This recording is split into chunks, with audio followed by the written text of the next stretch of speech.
These aren't the parts you're looking for, but these are. Great Scott! That was quite a smack. But look, still perfectly intact. Welcome back, factory owners! If you love over-engineering, you've come to the right place. Today I'll be showing you how to make almost indestructible 3D printed parts by combining them with off-the-shelf hardware. Number 3 might surprise you! Haha, but seriously, I really think it will. Perpendicular to the layer lines, a 3D printed part behaves a lot like a slab of concrete. It can take a lot of compressive force, but very little stretching or bending. That's why nearly everything made of concrete is reinforced with rebar. It enables engineers to build bridges spanning hundreds of meters, holding up many tons of vehicles and all the vibration caused by them. If it works for construction, why wouldn't it for 3D printing? And in fact it does. The only thing is, we can't just pour the molten plastic around some piece of metal. I mean, actually we can, but that's called injection molding and it's not suited for small batch production. By adjusting our approach to the specifics of 3D printing, we can achieve pretty much the same results though, so let's talk about how. To have a part snap across the layer lines, the two halves need to be separated in some way. But what if we pre-compress the part perpendicular to the layers? A screw with a large head combined with a nut and washer does accomplish that quite nicely while being extremely cheap. With the part tightly pressed together, there's literally no way in which those lines could separate. No need for expensive fancy filaments. PETG or ABS is all you need. PLA doesn't like the compressive force and gives in over time, but the other two don't suffer from those issues. The first time I used that design was for holding up a ring light. The widely available standard mount for lights looks like this, so I couldn't just come up with a 3D printing optimized design. The best way to print a design like this is standing up, which also means the part is extremely likely to snap when holding up a heavy light. I wanted to have at least some safety against the light slipping off in case something breaks. By integrating a hex head screw, I made sure the light can't slip off in any case, since the head is larger than the diameter of the narrowest section it is screwed onto. By applying a decent amount of compression force, the part became virtually unbreakable. In situations where it's not necessary to hide the screws, this is even extremely easy to integrate into downloaded designs. By adding a negative volume, you can create a hole directly in the slicer and then just use it to fit in your screw. In any case, you need to make sure to set enough perimeters for the screw to rest on. Otherwise your part might give in already when you're tightening the screw. In situations where a visible hex nut is too much, you can either emboss the hex shape into the part or use a heated insert. But you have to keep in mind that the layers the hex is embossed into won't benefit from additional strength. In this case, the next approach might be better suited for you. A slightly less sturdy, but still plenty strong variant is screwing directly into the plastic perpendicular to the layer lines. When a part snaps, it does it on the opposite side of where the force is applied. It will simply pull the layers apart. With ABS you can witness that effect even with a piece you printed lying flat, since it tends to change its color when it's stretched.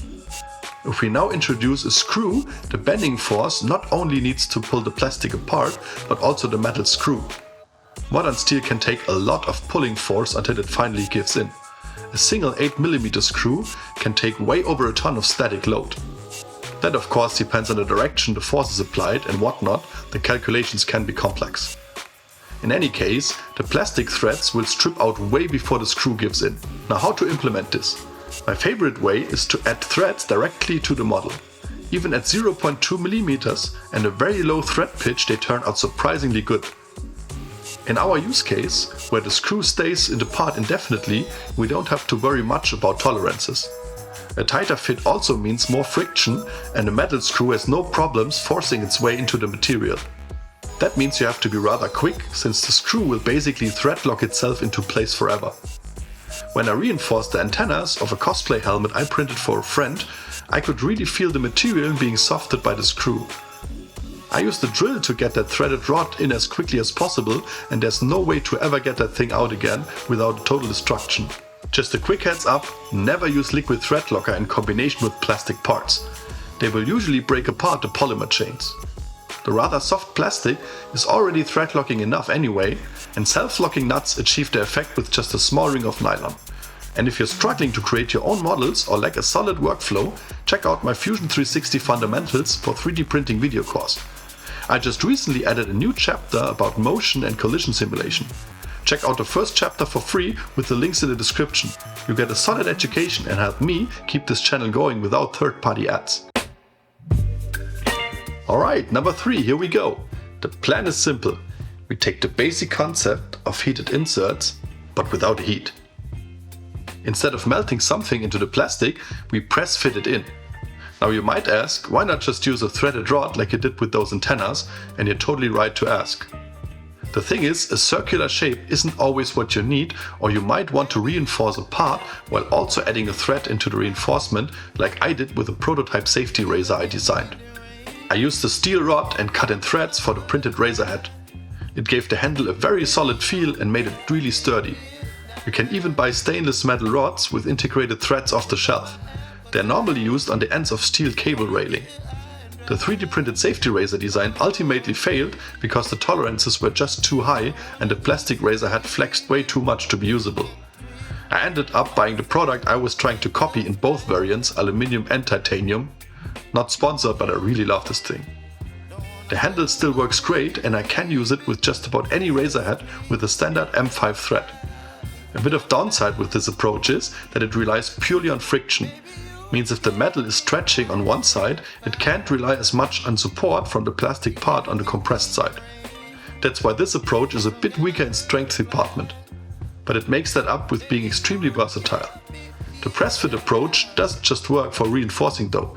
You can press fit in just about anything that isn't flared in or out. My favorite example are custom printed hex nut handles.